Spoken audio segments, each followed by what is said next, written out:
करते हैं, परीक्षित प्रश्न करते हैं कि मैंने सुना है कि भगवान राक्षस विधि से हरण किए थे, उस प्रसंग को आप हमें बताइए।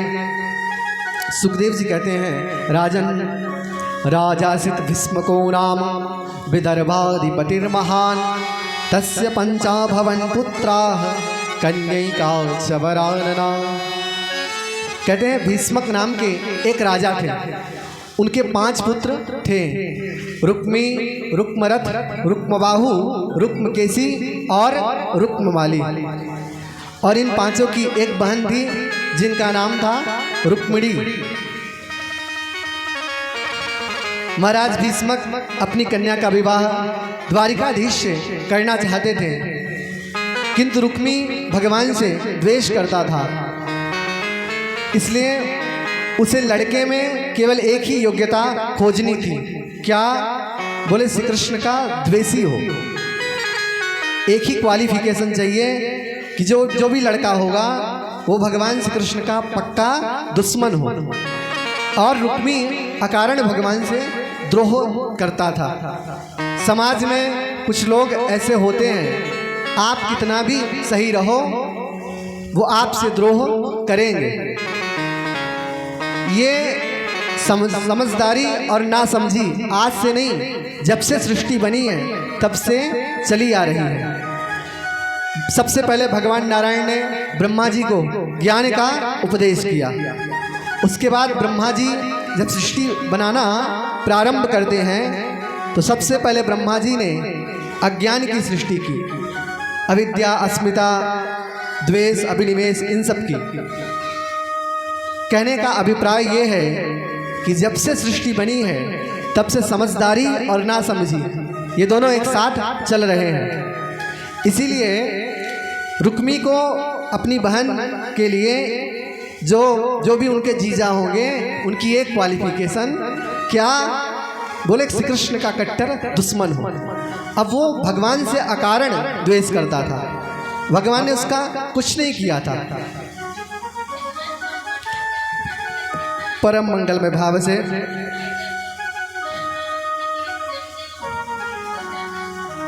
तो रुक्मी ने खोजा और खोज भी लिया। शिशुपाल को उसने खोज लिया, जिसकी योग्यता ऐसी थी कि बिना सौगाली दिए वो पानी नहीं पीता था। शिशुपाल में ये परम योग्यता थी। तो रुक्मी ने शिशुपाल के साथ विवाह तय किया रुक्मिणी जी का। और रुक्मिणी जी ने जैसे ही सुना कि मेरा विवाह शिशुपाल के साथ पक्का हो गया है, रुक्मिणी जी बिल्कुल परेशान हो गई। रुक्मिणी जी दौड़ कर जाती हैं अपने पिताजी के पास और कहती हैं कि पिताजी, मेरा विवाह मेरी रुचि के विरुद्ध हो रहा है, आप कुछ करिए। भीष्मक जी कहते हैं, अगर मैं कुछ भी करूंगा तो रुक्मी के द्वारा मेरा अपमान होगा, मेरा बुढ़ापा खराब होगा, इसलिए बेटी मैं तेरा विरोध भी नहीं करूंगा, तुझे जो समझ में आए तू कर। रुक्मिणी जी ने एक ब्राह्मण देवता को बुलाया और 7 श्लोकों का बड़ा ही सुंदर पत्र लिखा और द्वारिका के लिए उनको भेज दिया। पत्र लेकर ब्राह्मण देवता द्वारिका में आते हैं। भगवान को सर्वांतर्यामी हैं, उन्हें सब पता है। हाथ पकड़ करके उन्हें ले गए अंतःपुर में। ब्राह्मण देवता को प्रसादी पवाई। जब एकदम शांत हो गए तब भगवान ने पूछा कि बताइए ब्राह्मण देवता, आपका धर्म कर्म अच्छे से चल रहा है कि नहीं? ब्राह्मण ने कहा कि प्रभु, अब बात क्या है आपको सब पता है। वो पत्र निकाल कर दिया।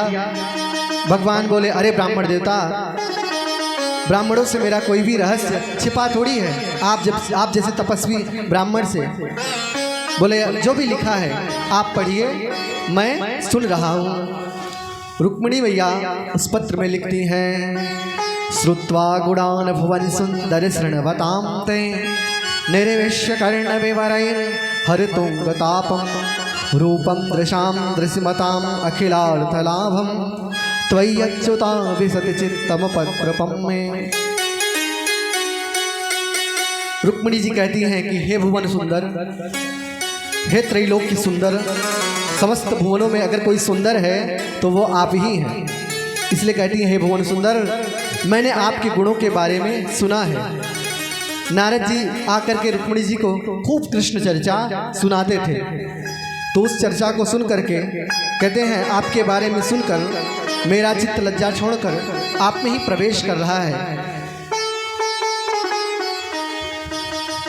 और आगे रुक्मिणी जी बताती हैं कि प्रभु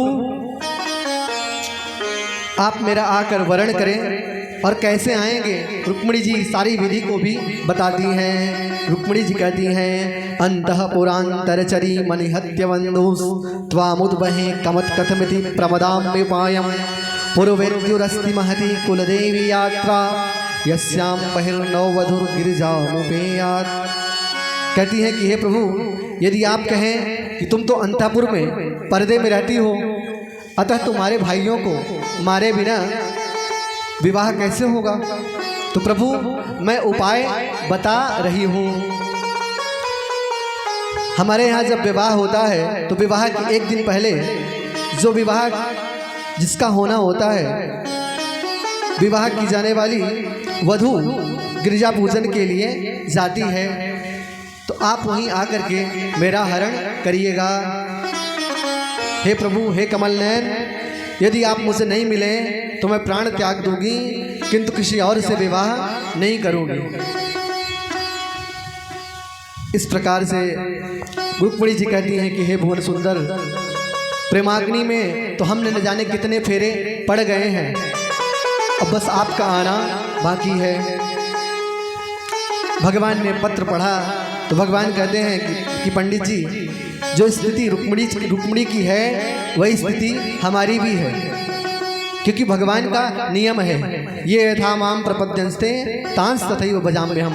हम भगवान को जिस भाव से भजेंगे उसी भाव से भगवान भी हमें भजेंगे, ये सिद्धांत है। तो कहते हैं कि रुक्मिणी जितना घबराहट रुक्मिणी को है उतनी ही चिंता मुझे भी है। रात भर मुझे भी नींद नहीं आती। तथा हम न तच्चित्तो निद्रां च न लभे निशि वेदाहं रुक्मिणा द्वेषां ममद बाहो निवारितः। निद्रां च न लभे निशि, निशि कहते रात में, मुझे भी आजकल रात्रि भर जागरण चल रहा है। मैं जानता हूँ कि रुक्मी मुझसे द्वेष करता है। ब्राह्मण देवता ने कहा प्रभु तब क्या करें। भगवान बोले फिर चले। भगवान ने पंडित जी को रथ पर बिठाया और सीधे कुंडनपुर के लिए प्रस्थान करते हैं। अब इधर रुक्मिणी मैया परेशान है कि पंडित जी का न कोई समाचार आया न कोई चिट्ठी आई, और इधर शिशुपाल की बारात आ गई है। अब आगे क्या होगा।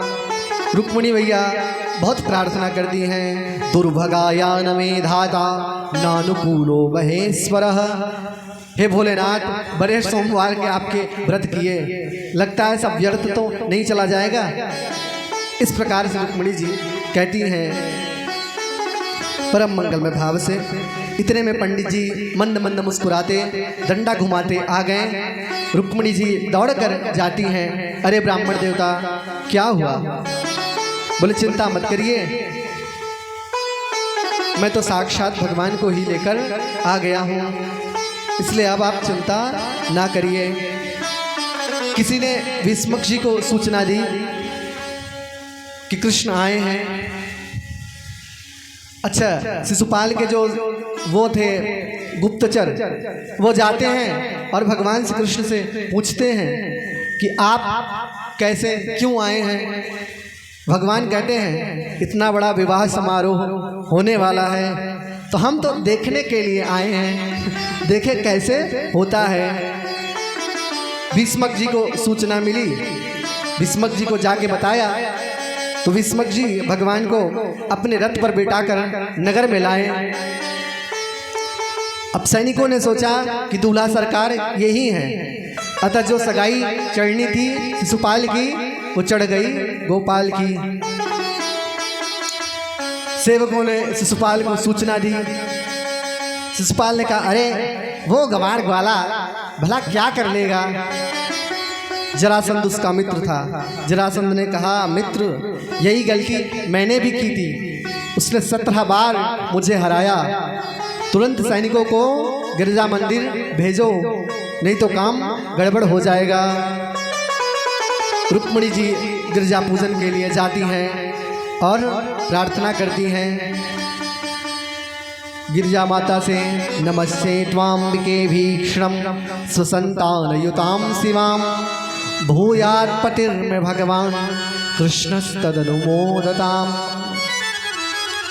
रुक्मिणी मैया कहती हैं कि हे पार्वती माँ, भगवान श्री कृष्ण ही हमें पति के रूप में प्राप्त हो, यही वरदान आप हमें प्रदान करिए। एक पुष्प गिरता है और रुक्मिणी माँ की झोली में आता है। रुक्मिणी माँ समझ गई कि अब तो काम पक्का है, ये शुभ संकेत है। उनके वाम अंग फड़कने लगे, उनकी बाईं आंख फड़कने लगी। तो रुक्मिणी मैया ने समझ लिया कि अब तो काम सही है। परम मंगलमय भाव से रुक्मिणी मैया जैसे ही मंदिर में पूजन करके बाहर निकली, देखा तो चारों तरफ से सैनिकों ने घेर रखा था। रुक्मिणी मैया ने प्रेम भरी दृष्टि से देखा, सब सैनिक मुग्ध हो गए, क्योंकि ये तो साक्षात महामाया है। इतने में भगवान आ गए। भगवान ने रुक्मिणी मैया का हाथ पकड़कर रथ में बैठा लिया। किसी को होश नहीं, ऐसी माया का विस्तार उन्होंने किया कि सब देख रहे हैं, लेकिन ऐसे मुग्ध हैं कि कोई कुछ करने की स्थिति में नहीं है। जब भगवान रथ लेकर चले, कुछ दूर पर पहुँचे, तब सैनिकों ने एक दूसरे से पूछा कि हम यहाँ क्यों खड़े हैं। एक बोला, रुक्मिणी की रखवाली के लिए खड़े हैं।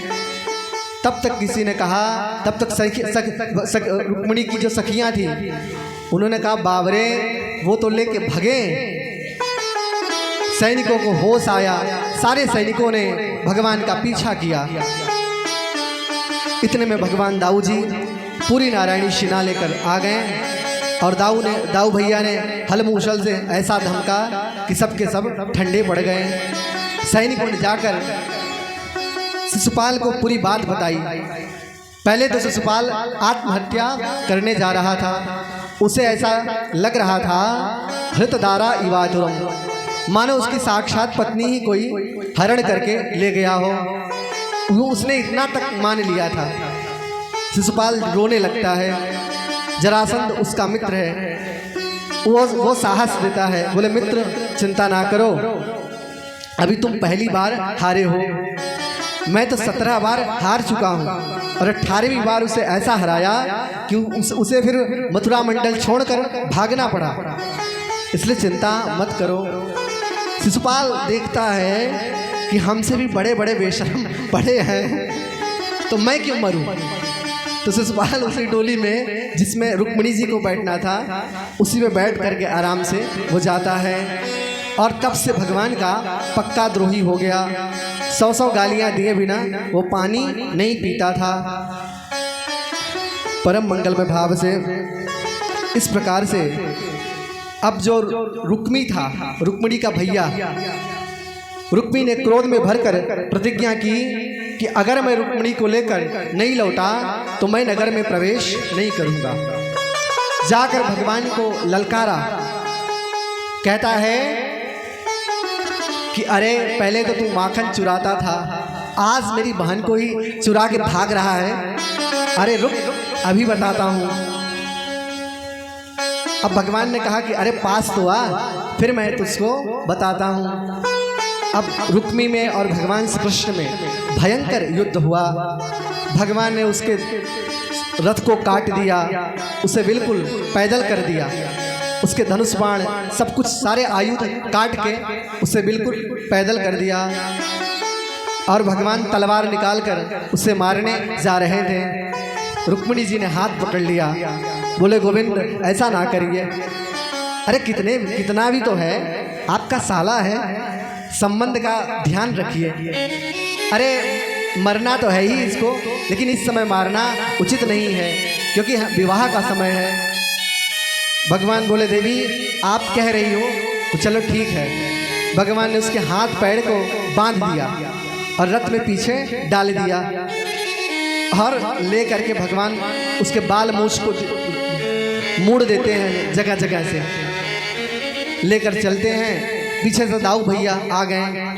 दाऊ जी ने जब रुक्मिणी की ऐसी दशा देखी, कहीं से बाल उड़े हैं, कहीं से मूछ उड़ा है, और वो भी उसमें भगवान ने पालकी के नीचे पालकी में बांध दिया है उसको, रथ के पीछे उसके हाथ पैर दोनों मोड़ करके वहीं पर रख दिए हैं और भगवान रथ को लेकर चल रहे हैं। दाऊ भैया ने देखा तो दाऊ भैया को हंसी छूट गई। बोले कन्हैया तू इतना बड़ा हो गया लेकिन तेरी आदत नहीं सुधर रही। भगवान कहते हैं दाऊ भैया देखिए विवाह में साले की आवश्यकता पड़ती है। अब हमारा साला ऐसा है कि बुलाने से तो आएगा नहीं, इसलिए इसको मैंने सोचा कि चलूँगा विवाह में पूरी रस्म करवाऊँगा। दाऊ भैया बोले जबरदस्ती किसी से रस्म कराना ठीक नहीं, इसे मुक्त कर दे। तो भगवान ने रुक्मिणी को मुक्त किया। परम मंगलमय भाव से आगे द्वारिका में जब भगवान पहुँचते हैं, सुंदर द्वारिका को सजाया गया और घर घर उत्सव मनाया गया। भगवान के साथ